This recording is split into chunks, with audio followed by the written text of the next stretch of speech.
안녕하세요. 울산행복신협 수암지점 여신팀장 손유창입니다.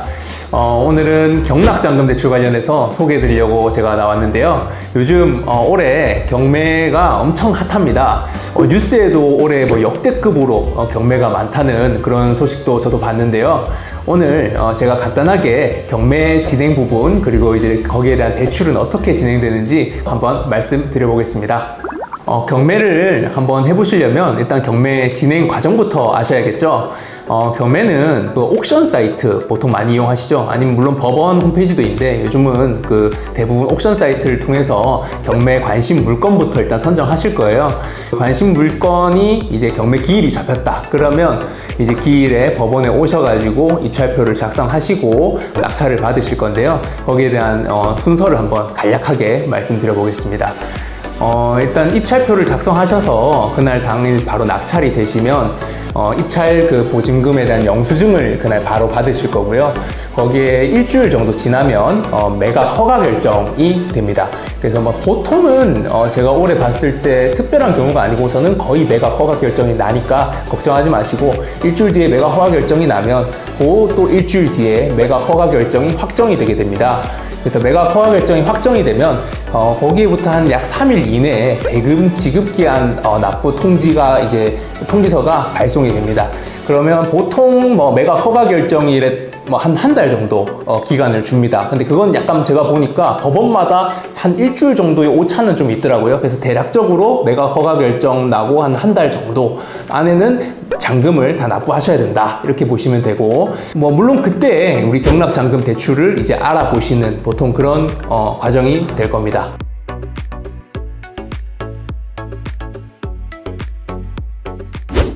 제가 입찰표 작성할 때 꿀팁을 하나 드리려고 하는데요. 저도 올해 계속 법원에 가보다 보면 입찰표를 실수하셔서 실제 낙찰이 됐는데도 불구하고 이게 무효가 되는 경우가 한 번씩 있습니다. 첫 번째, 다른 거는 몰라도 절대 입찰 보증금과 입찰 금액에 대해서 수정하거나 아니면 뭐 이렇게 긋거나 뭐 등등 절대 하시면 안 됩니다. 그래서 조금이라도 실수를 하셨다면 바로 입찰표를 다시 달라고 해서 다시 써주시는 게 중요하고요. 두 번째는 이제 본인이 하시는 경우에는 이런 경우가 거의 없지만 보통 대리 입찰을 하시는 경우 대리인 위임장, 그리고 인감 도장, 인감 증명서 정확하게 첨부돼야 되는데 뭐 인감 도장이 인감 증명서랑 다르다든지 뭐가 하나 누락된다든지 이렇게 보통 무효가 되는 경우가 있으니까 꼭 입찰표 잘 작성하셔서 낙찰 받길 기원합니다. 자, 여기가 저희 울산지방법원 경매 입찰하는 경매 법정입니다. 보통 울산법원 같은 경우에는 아침 10시에 입찰을 시작해서 11시 반까지 1시간 반가량 입찰을 진행합니다. 대략 한 11시 40분부터 이제 개찰 안에 막 뜯어보는 거죠. 그렇게 해가지고 이제 최고 낙찰자인 그리고 뭐 2순위까지도 발표해주고, 그런 식으로 해서 당일 뭐 엄청 오래 걸려도 보통 1시 안에는 입찰이 모두 끝나고 이제 마무리가 된다고 생각하시면 됩니다. 보통 제가 이 입찰 법정 입구에서 제가 홍보도 하고 있으니까 울산법원 오시면 아마 저도 만나실 수 있을 것 같습니다. 그래서 경락잔금 대출에 대해서 이번에는 한번 설명을 드려보겠습니다. 보통은 이제 입찰 전에 내가 이 물건에 좀 관심이 있다, 그때 저한테 보통 많이 연락 오세요. 그래서 사건 번호 알려주시면 저도 검색해보고, 그래서 대략 그럼 얼마의 입찰을 보실 건지, 그리고 조금 더 구체적으로 가려면 이제 소득 금액 그리고 신용 정보 조회를 통해서 제가 최종적으로 이 금액에 낙찰 받으시면 한 이 정도는 내가 대출이 가능하고 기타 뭐 금리든 이런 조건은 얼마입니다, 이렇게 안내를 드리고요.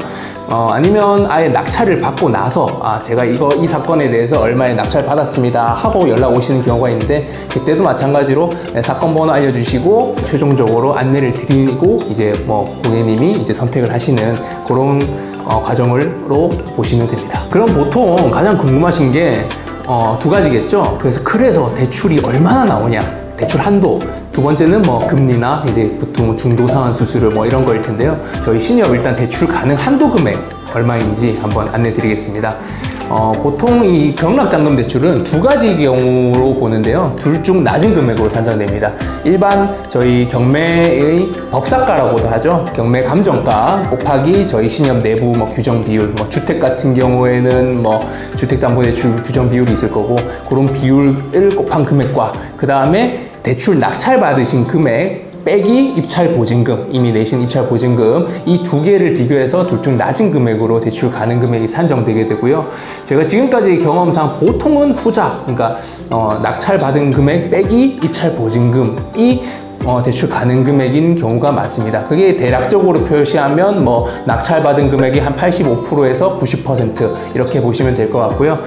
근데 물론 주의해야 될 게 이제 다가구 주택이라든지 이런 상가든 저희 이제 주택임대차보호법이나 상가임대차보호법에서 최우선 변제금은 근저당권으로 진행할 시 빼기를 좀 해줘야 되는 부분이 있고, 물론 요즘 담보 신탁을 이용하면 그 부분은 공제를 하지 않고 진행할 수도 있습니다.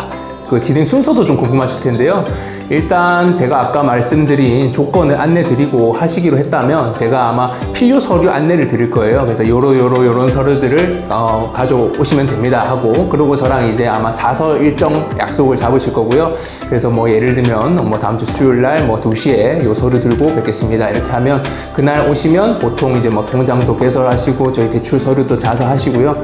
그래서 자서하는 날로부터 보통 일주일 정도 안에는 넉넉 잡아 7일 안에는 대출 기표가 되고, 기표된 날은 고객님이 움직이실 필요 전혀 없고 저희 법무사에서 잔금 납부하고 취득세 납부하고 그리고 소유권 이전 등기, 설정 등기, 접수까지 당일날 모두 깔끔하게 처리가 됩니다. 그렇게 되면 보통 한 일주일 이후에는 저희 소유권 필증, 등기필 정보라고 하죠. 네, 소유권 필증이 나오고 그거를 이제 나중에 찾아가시면 모든 이제 이 경매 절차와 소유권 취득 절차까지 그리고 대출까지 깔끔하게 마무리 되신다고 보시면 됩니다.